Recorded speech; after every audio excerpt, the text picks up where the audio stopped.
Now let us take a look at types of survey. There are 2-3 major types of surveys. Okay? What are these major types of surveys? First type of survey is descriptive. There are surveys which are purely descriptive in nature. It tries to describe the phenomenon. Okay? The researcher tries to look at the phenomenon that the researcher is studying with as much accuracy as possible. The phenomenon to be studied should be studied in every aspect of that phenomenon. So accuracy is an important component of descriptive survey. The researcher tries to describe the phenomenon or the situation as the researcher sees, as the researcher perceives. The perception is also an important component. So what the researcher sees and what the researcher perceives. The aim of the researcher is to estimate the variable attributes of the population. Population is a very diverse kind of population and there are various attributes to the population. So variable attributes of the population are to be studied. It may be a small scale survey if it is a descriptive survey. Then there are certain surveys which are exploratory in nature. If the researcher is studying something which is not explored so far, it is the intention of the researcher to highlight certain aspects of the phenomenon, certain aspects of the situation. If it is an unexplored area and the researcher is trying to throw some light on that unexplored area, then it is called as exploratory survey. The idea here is not test any hypothesis because the situation is unknown situation.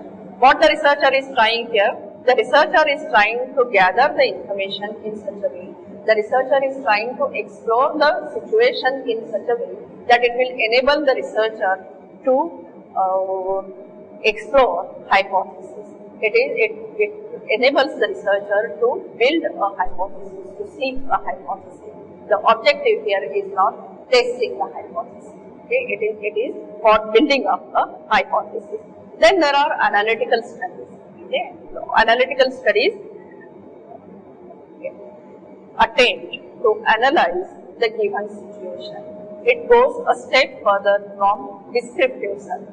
Descriptive survey enables the researcher to understand the situation as it is. The analytical survey goes beyond, and analytical survey tries to probe beneath the figures. The figures may throw up certain situation, and the analytical survey will try to connect those variables in such a way that some kind of relationship will be established. It may be a causal relationship. For example, if it is a study of standard of living of population, we are again taking the same example, then the descriptive study will enable the researcher to understand what is the standard of living of the population in terms of income levels, in terms of education levels, in terms of employment levels and so on. But analytical study will go a step further.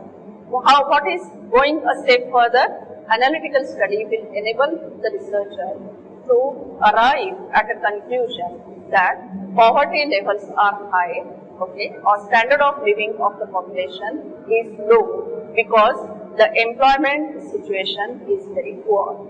People do not have full-term employment. Those who have employment, they do not have high income levels. So, the reasoning or causal relationship is explored in analytical survey. So, there is descriptive survey, there is exploratory survey and there is analytical survey. Now, these are sort of the types of surveys related to the purpose of survey. There are certain other types of surveys as well, and these are one-shot surveys. The researcher goes to the field and conducts a survey one time, only once the researcher goes to the field, and that is one-shot survey. The survey is conducted only once. There are multiple contact surveys. Researcher may go again to the field in order to find out change in the situation. For example, if a survey is conducted in crowd region, okay, then the condition of the people during a crowd may be studied by the researcher. It may be done by way of descriptive survey, analytical survey, exploratory survey, and so on. Then, if a policy measure is announced and implemented in that area, say for example, watershed development program is initiated in the area, and once that program is completed, then the researcher goes again after 2 years or after 3 years and studies the situation, studies the standard of living of the population. So, the researcher can study the change that has taken place in the situation. So, there may be one shot survey and there may be multiple contact surveys. How a survey is administered? What are the methods by which survey is conducted, or what are the tools for gathering the data which is used in survey research methodology? Now, these are very commonly used tools, and these tools are known also. Now, first and the important tool in survey research method is interview, face-to-face interview. Respondent and the interviewer will interact with each other. There may be a schedule which is prepared by the researcher, and that researcher is administering that schedule on the respondent, and that is how the interview will take place. Now, interviews again are of two types. There may be personal interview and there may be group interview. There may be a combination of both personal interview as well as group interview. Then the other method which is used is questionnaire. Questionnaires are mailed to the respondents. Respondents are expected to fill up those questionnaires and send them back. Usually, the experience of most of the researchers is that the rate of questionnaires reaching back to the researchers is not very high. Okay. So, if the researcher is planning to conduct a survey of certain number of respondents, researcher will have to keep additional number of respondents so that required number of questionnaires will come back. And we have seen certain disadvantages, limitations of survey research method. It is applicable here also, because researcher has no way of knowing who has filled up that questionnaire and who has mailed that questionnaire back. But in order to reach out to large population, mailed questionnaire is an important tool, and that is an important tool which the researcher uses. With the technology, there are additional tools which have come into effect. Apart from postal method, now there is telephone research. Interviews are conducted by telephone and the responses are recorded. And there are now online tools also which are used by the researchers. There is an advantage of online tools. It is possible to reach a very large number of people in a very short period of time if it is online. At the same time, the disadvantage limitation is that it is not possible to verify who is actually responding. Okay? So that limitation remains. This limitation is the same as the limitation of mailed questionnaire. So, interviews, mailed questionnaires, telephone responses and online responses. These are the tools which are used by the researcher. And now we come to an extremely important component of survey research method, and that is pilot survey. Okay? Pilot survey is some kind of preparatory survey. It is a survey which is considered as the survey in complete respect as the survey which is planned by the researcher. But it is called as pre-survey or it is called as the pre-testing survey by the researchers. So, usually pilot survey is conducted on very small scale. It tests the feasibility of the main survey of the research. It is a method by which researcher is testing whether the whether the survey that is planned by the researcher is feasible or not. Now, feasibility is tested in many ways. What are the ways in which feasibility is tested? Every aspect of the survey can be pre-tested. The questionnaire that has been designed by the researcher, or the interview schedule that is prepared by the researcher.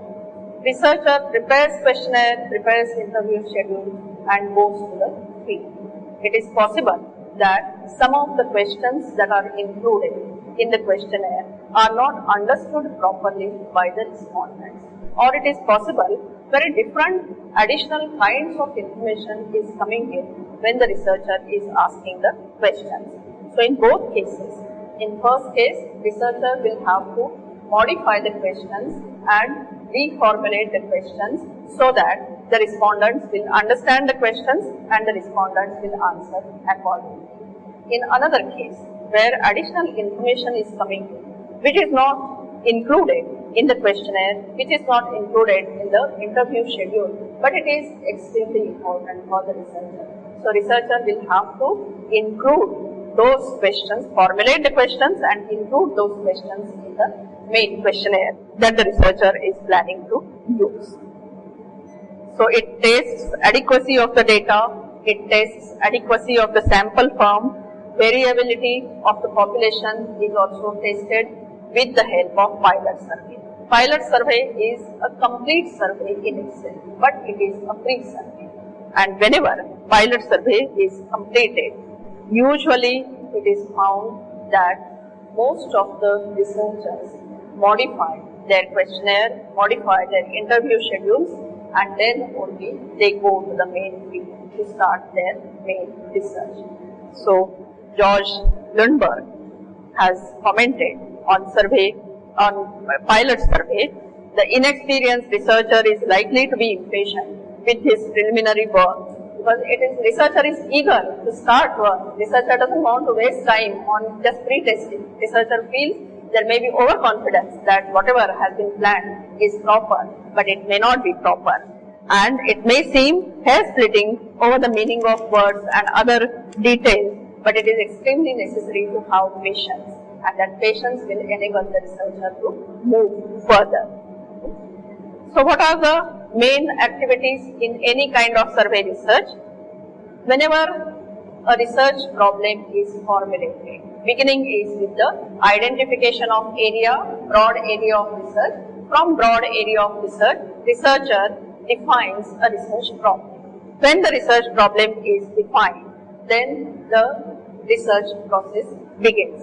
So when the problem is defined, then there has to be a clear conceptualization of each and every term which is used in the title, which may be tentative, and which is used in the objectives of the research. So clear conceptualization is the first step before any survey begins.